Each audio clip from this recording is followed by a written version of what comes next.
where are we? What's the latest on the search? And then we'll get into it. Yeah, so we communicated with the U.S. Marshal Service this morning. They're continuing their efforts. They're networking with Kittitas County Sheriff's Office, thanks to Sheriff Myers for putting his units on the ground, searching the Teanaway up Liberty. We had our search and rescue team also back up in the Enchantments, which is our Alpine Lakes area, checking that area. I know they went up to Presic Peak and checked a couple spots of interest up there. And then we were doing our debriefs with Chief Moody and our detectives and investigative unit, just making sure that we have the case in place and ready to go in front of the prosecutors and the courts when we have Mr. Decker in custody. What evidence or what makes you guys think that he's somewhere in the Teanaway Valley? Some information that had popped up was just that they were seeing signs of potentially somebody in that area. They're not sure it is Mr. Decker. So of course they just want to make sure they're following up. Sheriff Myers of course had the similar search here about 2 to 3 years ago. We've had conversations offline just about what his agency learned during that time. We know there's connections between our county and their county, especially with some of the pathways that are accessible. So we just want to make sure we're covering our bases, doing searches where we can, and making sure we're checking boxes for regions that have been at least looked at closely.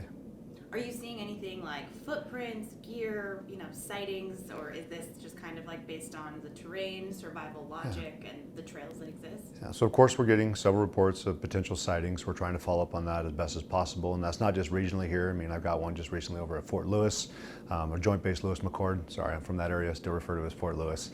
And we've also gotten some from Texas and Idaho, and some in Calgary, and some up in Canada. I think we've got one as far away as over in, I think we got some information back from England as well. So I mean, we're of course doing our best to track down, seeing what's reasonable, and making sure that at least we're making an effort to determine, is this valid, is it not?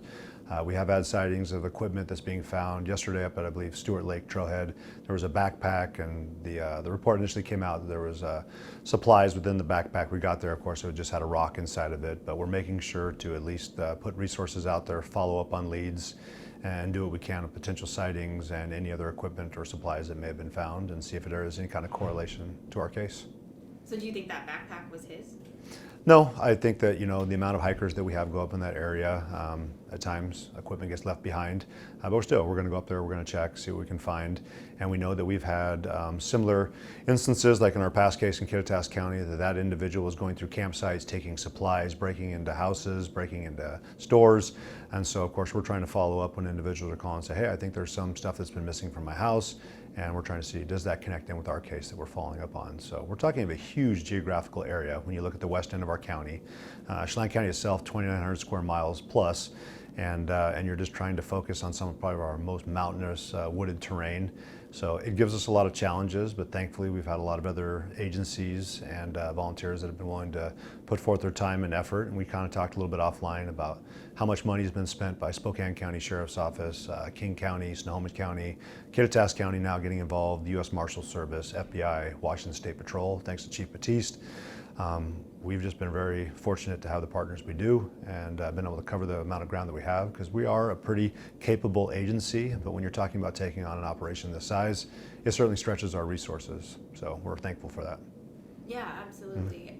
You mentioned the break-ins. Are there any credible reports that there were break-ins that might have been Decker in the last few weeks? No, but one call we just got was that we saw that chicken coop had eggs taken out of it. So of course they were wondering, like, hey, who would have come in and taken our eggs? So we want to follow up on that too, because we understand that could be a food source for somebody. And so we'll continue to put resources out there, track and see what we can find is valid and not valid. How much more complicated does it make this case, knowing that Decker is, a skilled outdoorsman, former ranger, known to go off the grid for 2 to 3 months at a time and just survive in the wild? It gives them a unique skill set, but I've pointed out several times that we have several members of our agency and our partnering agencies that have military members as well, that also have special forces experience, and I would say in many cases more experience and knowledge than Mr. Decker is reported to have. So we understand it's unique. Not a lot of people like to go outdoors, let alone be out there for months at a time, which it sounds like in talking with his family, he did enjoy doing that. So it does make it a little bit more challenging, but I feel like we have a lot of individuals within our agencies and the partnering agencies that are up for that challenge specifically. I mean, we contract with U.S. Forest Service. We have 2 deputies assigned out there that are Forest Service deputies and know this county better than any other individual I think that would come to visit. You mentioned that you guys are still processing some of the evidence from the original crime scene where you found the girls. Did any of that evidence help point you to where he is potentially now? Is there anything about what you guys have processed recently that you can share? Well, first off, majority of our processing is already complete. The day that we found the vehicle, and then of course, unfortunately, the scene that unraveled after that, Washington State Patrol came in with their crime lab team, processed the scene. We've been giving some of that evidence back, and then of course, we've been going through that as our detectives continue to do follow-ups. So we are getting a better understanding of who he is. We've worked with the FBI's behavioral analyst team, along with the U.S. Marshals behavioral analyst team and their psychologist, who's currently on scene with us here in Wenatchee, trying to get a better understanding of how he thinks, what stuff might be going on in his personal life that might have motivated some of this, and overall just like what his thought process might look like, what his end game might look like. And we've been thankful for the individuals who have reached out, who have known him personally and wanted to share information with us. And that included people who knew him even in a working capacity, personal capacity, or just in passing. So that has been beneficial to us. Do you still believe he's alive? I mean, we're 3 weeks into this. At this point, I mean, unless we find him deceased, I'm going to consider that he is alive, and that's the mentality that we've been trying to put out to our other team members and members within our own agency too, that he's still out there. We have not found him. He's not accounted for, and we need to keep pursuing him. I wanted to ask you, last week there was that possible sighting at Kolchak where you said, it might have been him. You deployed aerial resources out there, and then the person who may or may not have been him scurried away and got away. What happened there? Was it just timing, the terrain? Again, he had that opportunity where the timing was more in his favor. At the time, we had an Air National Guard air asset up in the enchantments area. We did spot this individual who did not seem to match what we were seeing from the other hikers. A lot we were getting, the typical clothing and equipment that you would see, and then this individual off trail, not wearing the normal equipment that you would see for individuals up in there because there's still snow. We were just up there a couple days ago, and the route that he was headed towards was just not typical for what you would see through someone, even a through hiker in the enchantments. So that piqued our interest, but fuel was running low, so we had to loop back around, get fuel, come back, but we were able to pick up the track, and just the route that he went back down into Ingalls Creek certainly caused us to think this isn't normal, and so we started tracking through that. And again, I couldn't say it was Mr. Decker, but certainly it was an individual that would not have taken the typical route that most would utilize when they're going through there. I want to ask you, the enchantments, that whole area is pretty much a dead zone. Does that also make this hard too if a hiker were to see him? They don't have cell service, so they can't call 911. You do have areas that you still have cell service when you're up there, and it is frequented by quite a bit of people, because even a couple days ago when I was flying up there assisting with a search, we saw tents up there, we saw hikers, we saw some climbers up there, so there's still a decent amount of people, even though it's not its peak season, that people try to go there all year round. So we understand that it's still a very populated area, and will just continue to become more populated once the summer tourism starts to kick off. Does that worry you at all, that there'll be more people, or do you think that that'll actually help find him? I think more eyes out there, the better, but certainly we're not trying to encourage people to go out there and look for him, because we understand that could put them in potential danger. We still consider Mr. Decker to be a danger to our community and to our citizens. So we'd say proceed with caution, be aware that this search is ongoing until we find him, and that again, we're not going to restrict their access into that area at this time, just based off conversations we've had with the U.S. Forest Service and the rangers up there as well. But if we do find something that leads us to believe that he is up there, we may go back to restricting access in there again. When it comes to motives in the crime, I've said nothing's acceptable. We're not looking for that. We understand what happened, and that we're just trying to hold that individual accountable, which we believe is Mr. Decker, based off the evidence we have. When I'm talking about what motivates him or what motive is like what would keep him to keep pushing on further and keep trying to evade us. Why is he not trying to get to a certain location? That's what we're trying to figure out. Where is he motivated to head to? What's pushing him? And I think we want to make sure that we're just in line with what his will is, because we want to make sure our will, of course, is above his. Like what his end game is. What his end game is, and also what's pushing him to go. Because I would imagine at this point, I couldn't see a lot of things that would motivate him to want to live. His daughters are gone. He no longer has the life that he wanted to have. So we put that question out towards him. I've made it very clear I don't want anything bad to happen to him. We certainly hope that we can find him, take him into custody without incident, and then put him in our court system. But at this point, if he's continuing to push and try to evade us, I'm not sure why. I can tell him that I don't think anyone likes him. I don't think anyone wants him to come back into society, and that's not trying to be harsh to him. But the actions that we're seeing, I just don't see how he's going to be accepted by his family, by society, or those that he would consider his brothers and sisters that he served with in the military. So I certainly feel like he's done a disservice to himself and has just done an evil act. And I would want him to step forward and take accountability for it and step in front of our judges and explain your side if there's something else that we need to know. Absolutely. As far as Whitney goes, is she in protective custody right now? Were there any threats ever made against her with all of this unfolding? Yeah, so we've remained in close contact thanks to Wenatchee Police Department. Sergeant Reinfeld's had Captain Chance and Captain Miller stay in contact with the family and just making sure that we're keeping them updated on the case. She is at a location that we know about, and we just really appreciated her and the family's assistance as we've continued to investigate the matter. Has your office come into contact with Decker before with any, past domestic issues or anything like that, or is this when this tragedy unfolded? Was this the first time he'd come across the radar? Not that we're seeing personally through the Chelan County Sheriff's Office. There may have been some contacts through Wenatchee PD, but I'm not aware of any kind of criminal history with him. I know that I've heard some of our deputies were aware of him working out at a local gym, but overall, like close contacts with any of us, not that we're aware of. How do you keep that all straight and continue to coordinate this effort to make sure that you bring Decker to justice? Well, it's not unique to Chelan County. I mean, last summer we just talked about the fire up there in Stehekin, and that was burning for several months, and that's working with several other federal agencies, National Park Service.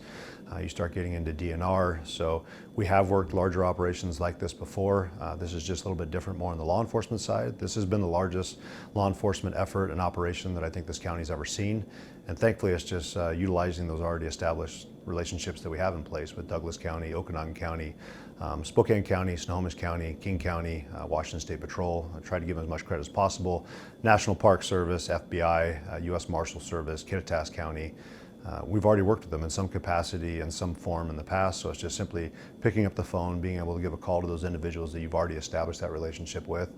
And as you see more in this law enforcement community, when you need assistance and help, they'll come and they usually assist, and we're grateful for that. Again, we couldn't take it on by ourselves. We're a medium-sized agency. We recognize we're well trained and we have decent equipment, but when you start taking on an operation this size, you need your friends, and they've stepped up and helped us. How sustainable is this ongoing effort? Again, we're in week 3. 3 weeks is Friday that he's been gone, and again, it's all hands on deck still, and I think everyone in this region wants to find Decker. Absolutely. So we've adjusted our tactics. I mean, clearly the situation has changed. Our investigations evolved a little bit, and we knew that there was a period of time that we were really going to have to deploy resources hard in an effort to try to gain the upper hand and gain control of the area that we're searching for. We wanted to get containment, but again, I mean, our agency was coming in, I think, around 3 days after the fact from what we're getting off the information. So it certainly already put us a little bit behind, and we just continued to do what we could to cover as much ground as possible, follow up on leads as quickly as possible.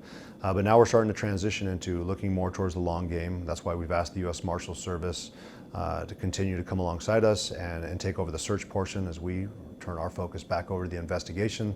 And we've told them our resources are still available. I was just up flying with our helicopter doing searches in a couple other valleys here a couple days ago because we know we're still very much involved with the search, but we know that the experts in this field are the U.S. Marshal Service. They've taken on this kind of challenge before, and we've reached out to other agencies who have done searches. Kittitas County and Sheriff Myers, we've had conversations offline just saying, what did you learn during your search?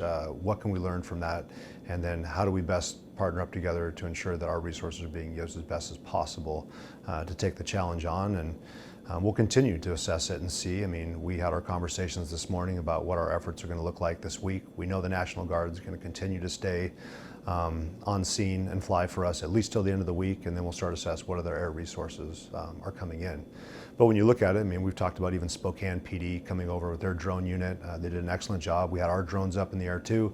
But you got to start looking back towards the jurisdictions that you serve, and eventually you got to justify why you're putting the amount of resources you are into another jurisdiction. Grateful. I know I'm talking with King County and Snohomish County. I think they were looking at about over $1 million that that they had put up assisting us. Spokane, I think, was right along that line too. And we're grateful for the citizens of all those jurisdictions that have been willing to come over and assist us during this tragedy. I know that we've done it before, like with OSO coming over to assist and going over and helping Chelan County when they're doing their search. Again, this is why we come together. But we do have to be reasonable and respectful towards those limited resources of finances and equipment and personnel too. So now that we recognize that we're transitioning over to a different stage of the search, we're trying to look, what does this look like moving forward? Talking with one of the former FBI agents who searched for Eric Rudolph during the search of, I guess you'd say, Northwest North Carolina during '96 when they had the Olympic bombing. I mean, that search took almost 5 years. So we recognize we're not going to be able to spend the amount of money that we're spending for a long period of time. So how do we continue to do what we're expected to do within reason? Your office yesterday let the media know that there was a fake video going around on TikTok saying that you guys had caught Decker. How does false information like that impact this investigation? And I know that you guys said, this isn't true. Yeah. But how did that impact this? We understand it's one of the current challenges with law enforcement, especially as AI comes more online and that we have more social media influencers out there trying to garner more attention towards their web pages or their projects. So we do appreciate some members of the media who brought it to our attention. We appreciate those relationships. We also appreciate the community bringing this stuff to our attention because we can't be everywhere at once, not only on the ground, but also out in the social media sphere. So when they bring this to our attention, we can at least put a message out there and say this is not accurate information, and then we can try to get ahead of it because we understand that can cause some chaos within the community, and our relationship and open lines of communication with them are important. So we say thanks to the media, public who help bring these things to our attention, and we don't mind telling you, yes, this is accurate, or no, this is not accurate. A week ago at the press conference, you had a direct message for Travis Decker. What's your direct message now, almost a week later? Still the same. You still got to be perfect every single day, Travis. I was like, I just need to have one perfect day, and for you to make a mistake, for things to go our way. So that's a heavy burden for him to bear. I mean, it's impossible to be perfect every single day. So eventually, he's going to get tired. He's going to make a mistake. He's going to leave something behind. He's going to make an error. And I can tell you that every single person wearing a uniform in this state is going to be there waiting for him to make that mistake. So it's not just our agency. He's got to overcome Washington State Patrol. He's got to overcome Douglas County Sheriff's Office, East Wenatchee, the Chelan County Sheriff's Office, King County, Snohomish County. I can't imagine any individual in this great country that is wearing this uniform is going to pass up the opportunity to take him into custody. And I know citizens are out there also looking for him. So he's got a bigger problem than just our agency. He's got a nationwide problem. If this goes on much longer, I mean, how does that shift things again? Does it make it even trickier to find him? Do you think that he would have moved kind of out of where you guys think he is right now? Well, I'd remind with the Eric Rudolph search, it just happened to be that a very watchful patrol deputy saw someone going through a dumpster. When they contacted an individual, there was what the whole entire nation had been looking for 5 years. So we recognized with Chelan County's case, it took 21 days to locate him. We had a similar incident several years ago in King County with an individual who built a bunker outside of North Bend. So this isn't the first time. We just saw the devil of the Ozarks also get located after a brief amount of time that he was out there running around. So we'll get our time. We'll eventually get to find him. It may be in a week, it may be in a couple years, but we're not going to go away. We know the Marshal Service is in it for the long haul, the FBI is in it for the long haul, and any member of this agency who's going to be wearing this uniform, whether it be in the next couple of weeks or in the next 20 years, is still going to have him on their radar. So we're not going to go away. We don't time out. His charges aren't going to time out. So if he wants to live the rest of his life looking over his shoulder, we'll be there.